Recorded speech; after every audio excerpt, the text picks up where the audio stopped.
के जस्ट बगल में लगा हुआ है भाई कार्बोरेटर भी। सो हेलो गाइस, फिर से आप लोग का स्वागत है एक नई वीडियो में।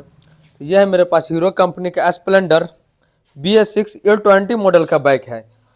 और नॉर्मल अभी बाइक को यहाँ पे देख लीजिए तो फ्यूल पंप, टैंक के अंदर फ्यूल पंप लगा है एंड कार्बोरेटर की जगह भी बाइक के अंदर थ्रोटल बॉडी इनबिल्ट किया गया है। तो अभी इस वीडियो के अंदर हम बात करने वाले हैं कि इस बाइक के अंदर क्या हम लोग कार्बोरेटर इंस्टॉल कर सकते हैं, कार्बोरेटर इंस्टॉल करने में क्या बजट आएगा, क्या प्राइस आएगा। तो डीपली इस वीडियो के अंदर हम कवर करने वाले हैं। तो आप लोग वीडियो में अंत तक, मेरे चैनल पे भाई नया है तो सब्सक्राइब करके बेल आइकन को प्रेस कर लीजिए। और चलिए पहले फटाफट से हम टूल बॉक्स को ओपन कर लेते हैं और इस बाइक के अंदर कार्बोरेटर ऐड होगा या नहीं डीपली इस वीडियो के अंदर कवर करेंगे। तो फटाफट से चैनल को सब्सक्राइब कर लीजिए। ऐसे हम बाइक को इग्निशन ऑफ तरह से ऑफ करके ऑन करते थे तो फ्यूल हमारा प्रॉपर बाहर निकलता था। लेकिन अभी के एक्चुअल स्प्लेंडर से हमें देख रहे हैं कि जितना मरतबा इग्निशन ऑन ऑफ करेंगे ना उतना मरतबा फ्यूल जल्दी तक आते नहीं रहता है, क्योंकि फ्यूल पंप जो है एक बार इग्निशन ऑन ऑफ करके दोबारा तुरंत इग्निशन ऑन ऑफ करेगा तो फ्यूल पंप रन नहीं करेगा, एक ही बार रन करेगा। उसके लिए तो आपको सेल्फ को कुछ इस तरह से प्रेस करना पड़ेगा। देखिए अभी सेल्फ को हम प्रेस कर रहे हैं तो फ्यूल हमारा आ रहा है। देखिए सेल्फ प्रेस कर रहे हैं तो फ्यूल आ रहा है, लेकिन इग्निशन ऑन ऑफ करेंगे ना तो एक ही मरतबा यहाँ पे फ्यूल आएगा, उसके बाद फ्यूल नहीं आएगा। फ्यूल पंप को इश्यू को ये पता चल जाता है कि बाइक अभी जो है स्टार्ट कंडीशन में नहीं है, इसलिए फ्यूल रुक जाता है, क्योंकि इसके अंदर 3 फेज का फ्यूल पंप लगा है। और 3 फेज फ्यूल पंप को हम जल्दी बाईपास भी नहीं कर सकते। तो अब मसला यहाँ पे ये आता है कि बाइक में कार्बोरेटर इंस्टॉल कैसे करें, क्योंकि फ्यूल पंप रनिंग कंडीशन में है, थ्रोटल बॉडी सही है। अब मान लीजिए फ्यूल पंप खराब हो गया या थ्रोटल बॉडी खराब हो गया या फिर ECM में प्रॉब्लम आ गया, तो स्प्लेंडर बाइक में कार्बोरेटर कैसे इंस्टॉल करेंगे 3 फेज बाइक में। यही एक्सपेरिमेंट करने वाला है कि इस बाइक में कार्बोरेटर कैसे इंस्टॉल किया जाएगा। यहाँ पे फ्यूल पंप है, देखिए फ्यूल पंप है 3 फेज का फ्यूल पंप। तो यही वो फ्यूल पंप है 3 फेज का, और इसमें 1 ग्राउंड 2 पॉजिटिव है। फ्यूल पंप को हम कभी भी बाईपास नहीं कर सकते हैं, या तो ECM की जगह CDI डालिए, उसके बाद ये फ्यूल पंप बाईपास होगा। तो अभी इस बाइक में मसला है कि कार्बोरेटर कैसे इंस्टॉल करें। तो फिलहाल चलिए, ये मेरे पास देखिए कार्बोरेटर है प्रॉपर, और कार्बोरेटर हम डाल रहे हैं स्प्लेंडर बाइक के अंदर। कार्बोरेटर क्लीन करके ही रखा था, हमारे शॉप पे काफी दिनों से रखा था भाई, बट एक कार्बोरेटर में माइलेज नहीं देने का प्रॉब्लम था, इसलिए हमने कार्बोरेटर रिप्लेस किए थे। और ये फ्लेंजा मेरे वर्कशॉप पे ऑलरेडी रखा है। तो फ्लेंज को देखिए कुछ इस तरह से हम यहाँ पे दोनों तरफ से कटिंग कर दिए, इस होल को हम यहाँ पे ब्लॉक कर दिए। अभी चलिए बाइक में हम कार्बोरेटर इंस्टॉल करके देखते हैं स्टार्ट करके इसका क्या रिजल्ट आता है। भाई देखिए आप लोगों के लिए इतना मेहनत कर रहे हैं और आप लोग हमारे लिए एक सब्सक्राइब तक नहीं करते हैं। तो फटाफट से चैनल पे नए तो भाई सब्सक्राइब करके बेल आइकन प्रेस कर लीजिए, ताकि आने वाले लेटेस्ट वीडियो का नोटिफिकेशन आप तक पहुंचे। देखिए इस बाइक के अंदर हमने काफी एक्सपेरिमेंट किए। हमारा ECM जो है ना वो बाईपास नहीं हो पाया, क्योंकि आपको बतलाए थे 3 फेज का इस बाइक के अंदर फ्यूल पंप का कंपनी जो है यूज किया। 3 फेज फ्यूल पंप वाले हम ECM को बाईपास नहीं कर सकते हैं।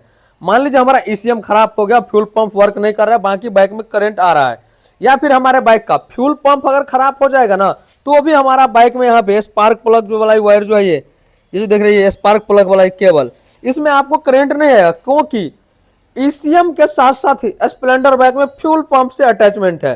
अगर हमारे स्प्लेंडर बाइक का फ्यूल पंप खराब हो गया तो भी यहाँ पे करंट नहीं आएगा, या फिर ECM खराब हो गया तो भी करंट नहीं आएगा, या फिर हमारे बाइक का फ्यूल इंजेक्टर खराब हो गया तो भी करंट नहीं आएगा। इस बाइक का वायरिंग हार्नेस को हम कहीं से भी बाईपास नहीं कर सकते बाइक में कार्बोरेटर सेटिंग करने के लिए। इस बाइक में कार्बोरेटर सेटिंग करना अगर आप लोग चाहते हैं तो इस बाइक में कुछ ऐसा टिप्स एंड ट्रिक है, वो आपको फॉलो करना पड़ेगा। अगर आपके बाइक मान लीजिए चलते चलते बंद हो गया, अचानक से यहाँ पे करंट गुम हो गया और आप मैकेनिक भाई के पास गए, तो आपको बोलेगा या तो ECM खराब है या तो इंजेक्टर खराब है, क्योंकि काफी मैकेनिक भाई लोग को ये चीज पता नहीं होता कि फ्यूल पंप से इसका वायरिंग हार्नेस का कनेक्टिविटी दे दिया। हमारे पास PDF है, उसके हिसाब से मैं बात कर रहा हूँ, जो PDF डायग्राम है, वायरिंग डायग्राम है, उसके हिसाब से मैं बतला रहा हूँ कि अगर फ्यूल पंप का जो आउटपुट इनपुट सप्लाई है ना वो ECM के मिलेगा, उसके बाद ही हमारा फ्यूल पंप रन करेगा, उसके बाद ही हमारा ECM काम करेगा, उसके साथ साथ ही हमारा प्लग अडेप्टर तक यानी ST कॉइल में करंट प्रोवाइड होगा, उसके बाद ही हमारा बाइक स्टार्ट होगा। अगर आप लोग सोच रहे हैं कि HF डिलक्स में तो नॉर्मल इग्निशन ऑन ऑफ करते तो फ्यूल आता है, लेकिन वो सिस्टम स्प्लेंडर में नहीं है। एक मरतबा इग्निशन ऑन ऑफ कर दिए, यहाँ पे करंट फ्यूल आ जाएगा, लेकिन दोबारा मरतबा आप इग्निशन ऑन ऑफ कीजिएगा तो करंट भी नहीं आएगा, नहीं आपका बाइक में फ्यूल आएगा। इसके लिए आपको बाइक को सेल्फ या किक का यूज करना पड़ेगा, उसके बाद ही आपके बाइक में फ्यूल का यहाँ पे छिड़काव होगा या फिर आपके बाइक में करंट देखने को मिलेगा। अभी यहाँ पे देखिए एसटी कोयल के पास अगर हम मान लीजिए फ्यूल पंप का वायरिंग हार्नेस टैंक ओपन करके डिफ्यूज कर देंगे तो यहाँ पे करंट नहीं आएगा, या फिर हम इंजेक्टर का वायरिंग हार्नेस सॉकेट बाहर निकाल देंगे तो भी यहाँ पे करंट नहीं आएगा। फिलहाल अभी फ्यूल पंप का वायरिंग अटैच है एंड हमारा इंजेक्टर का वायरिंग अटैच है। अभी देखिए यहाँ पे करंट प्रॉपर आएगा, देखिए अब यहाँ पे करंट प्रॉपर ले आ रहा है, लेकिन इंजेक्टर या फ्यूल पंप को हम साइड कर देते हैं तो करंट नहीं आता है। तो इस बाइक में हमारा जो कार्बोरेटर लगाने का प्रोसेस है वो कहीं से भी सक्सेसफुल नहीं होगा। फिलहाल इस बाइक में तो हम कार्बोरेटर लगाए हैं, तो कार्बोरेटर से बाइक को स्टार्ट करके आप लोग को दिखलाएंगे। इसके लिए कुछ ट्रिक का हम यूज करेंगे इस बाइक में, तो बाइक तो स्टार्ट होगा, लेकिन इसका टर्म कंडीशन क्या है वो आपको इस वीडियो के अंदर ही बतलाएंगे। अब बाइक बात कर ले तो बाइक को कार्बोरेटर पे स्टार्ट कैसे करेंगे, तो स्टार्ट करने के लिए ना हमने यहाँ पे कुछ टिप्स एंड ट्रिक लगा रखे हैं। इंजेक्टर का वायरिंग हार्नेस यहाँ पे अटैच है, फ्यूल लाइन का वायरिंग अटैच है, फ्यूल पंप का वायरिंग अटैच है, और इसके जस्ट बगल में लगा हुआ है भाई कार्बोरेटर भी, क्योंकि अभी फ्यूल लगा कार्बोरेटर और इंजेक्टर से जो फ्यूल जो हमारा फ्लो होगा ना, क्योंकि इंजेक्टर का सॉकेट सेट करे तो भाई बाइक ही बंद हो रहा है, क्योंकि करंट ही नहीं दे रहा है। स्टार्ट तो हो जाएगा लेकिन बाइक करंट ही नहीं दे रहा, तो बाइक स्टार्ट ही नहीं हो पाएगा। जब तक करंट आएगा उसके बाद ये स्टार्ट होगा। और ईसीएम को हम बाईपास नहीं कर सकते हैं क्योंकि 3 फेज का फ्यूल पंप है, इसके लिए यहाँ पे एक हम जार रखे हैं। जो भी यहाँ से इंजेक्टर से फ्यूल का फ्लो होगा ना वो यहाँ पे एडजस्ट कर लेंगे हम। बाकी कार्बोरेटर से रहा बात बाइक स्टार्ट करने का तो स्टार्ट कर लेंगे। और इस वीडियो के अंदर ये भी बतलाएंगे कार्बोरेटर इसमें ऐड कैसे करें, ये तामझाम को खोल के सेट कैसे करें, पंप सेट कैसे करें, फ्यूल थ्रोटल बॉडी कैसे हटा दें, इंजेक्टर सेट करने के बाद क्या करंट देगा बाइक या नहीं, डीपली इस वीडियो के अंदर ही कवर कर लेंगे। फिलहाल वीडियो थोड़ा लंबा हो रहा है तो आप लोग एंड तक बने रहिए। चलिए इस कार्बोरेटर के अंदर यहाँ से हम थोड़ा फ्यूल ऐड कर देते हैं, यानी कि पेट्रोल को थोड़ा कार्बोरेटर के अंदर हम थोड़ा ऐड कर देते हैं जिससे हमारा बाइक पेट्रोल पे स्टार्ट हो जाए। चलिए सेल्फ दबाइए, ऐसे थ्रोटल देंगे ना, यहीं से थ्रोटल एडजस्ट कर रखे हैं भाई। देखिए भाई बाइक स्टार्ट हो गया। देखिए फ्यूल का फ्लो इधर हो रहा है, इसको यहाँ पर रखना पड़ेगा नहीं तो फ्यूल हमारा वेस्ट चला जाएगा भाई। देखिए फ्यूल हमारा यहाँ पे फ्लो हो रहा है और इंजन के अंदर ना कुछ इस तरह से फ्यूल का छिड़काव होता है, जो कि आप लोग देख रहे हैं यहाँ पे फ्यूल किस तरह से हमारा झाग बन के नीचे गिर रहा है। भाई फ्यूल का बर्बादी हो रहा है, तो भाई वीडियो को ज्यादा से ज्यादा शेयर कर दीजिए, लाइक कीजिए और चैनल को भाई सब्सक्राइब कर लीजिए। देखिए यहाँ पे फ्यूल किस तरह से फ्लो हो रहा है। यहाँ पे फिलहाल जार रख देते हैं, फ्यूल बर्बाद नहीं कर रहा है। इसको देखिए यहाँ से एडजस्ट करते हैं।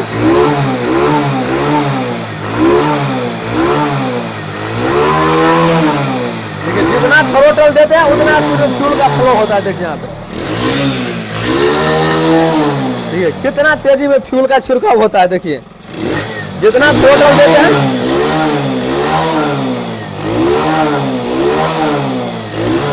देखिए इसी तरह से हमारा जो है फ्यूल का फ्लो होता है।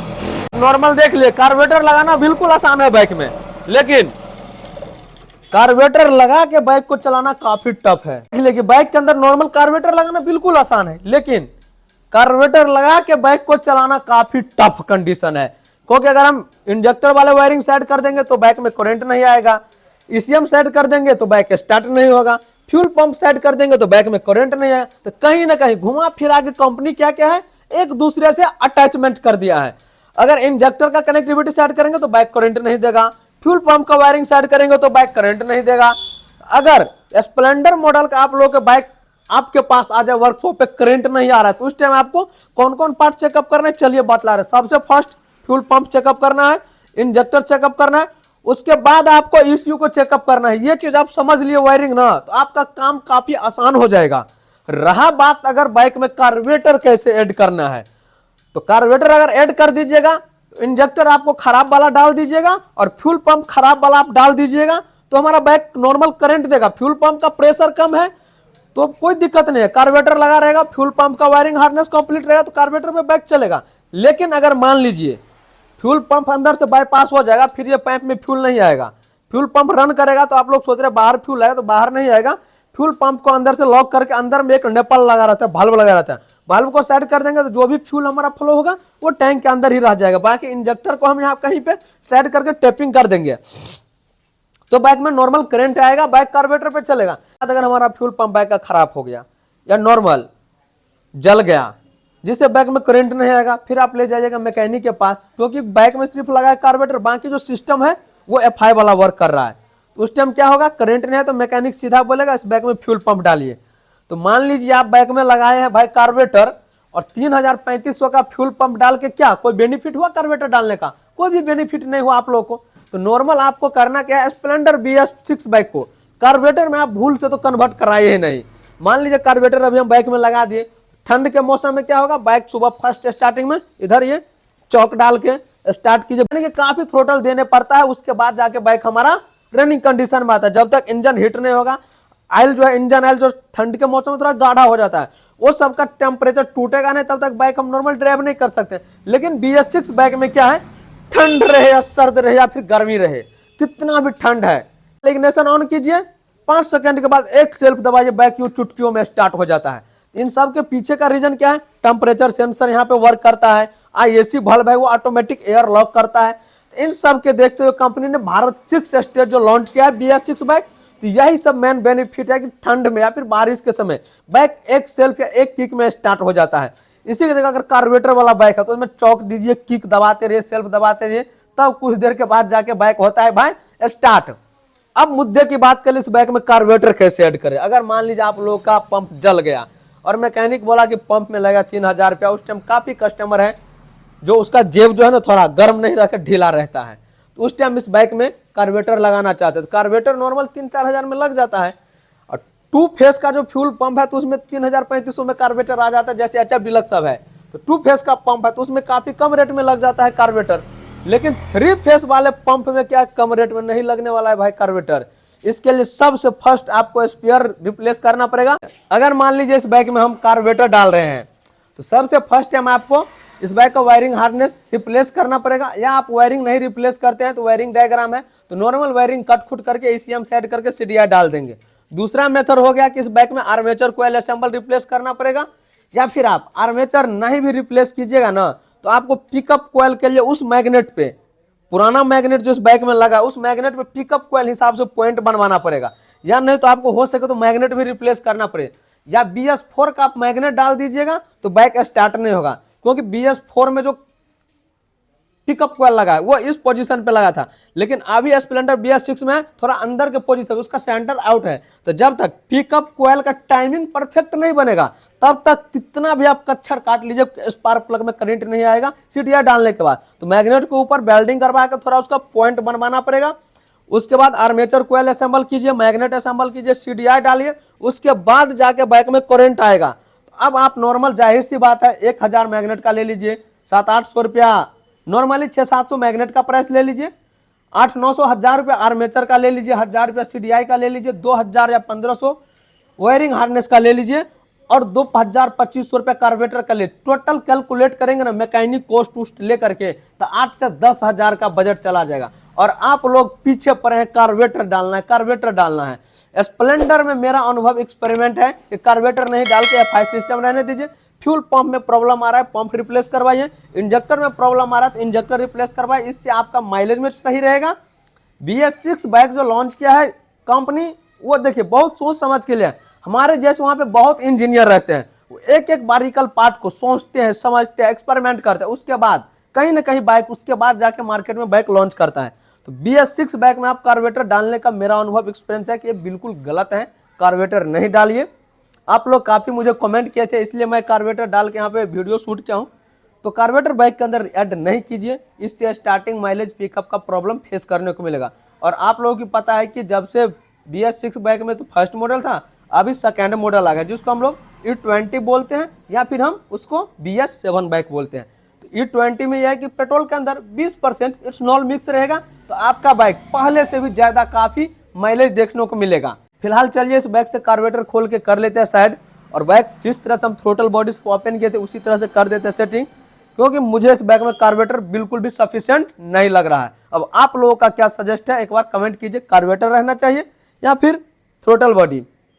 वैसे एक जानकारी और आप लोगों के साथ शेयर कर रहे हैं, इंस्टाग्राम पर हम काफी तेजी से रील्स देख रहे हैं, वायरल हो रहा है कि स्प्लेंडर BS6 E20 मॉडल में कंपनी कार्बोरेटर दे रखा है, या वो वीडियो एडिटिंग है या कंपनी लॉन्च किया है वो तो मुझे अभी तक पता नहीं है। बट अगर वो बाइक में कंपनी कार्बोरेटर भी दिया होगा ना BS6 में, तो उन सब पार्ट का इसमें असेंबल करके कार्बोरेटर डाल सकते हैं, लेकिन वो नॉर्मल कार्बोरेटर नहीं रहेगा भाई, वो कार्बोरेटर भी रहेगा इलेक्ट्रिक ही। जैसे ये प्लेन कार्बोरेटर लगा है ना ओल्ड मॉडल वाला, इस तरह का कार्बोरेटर नहीं रहेगा।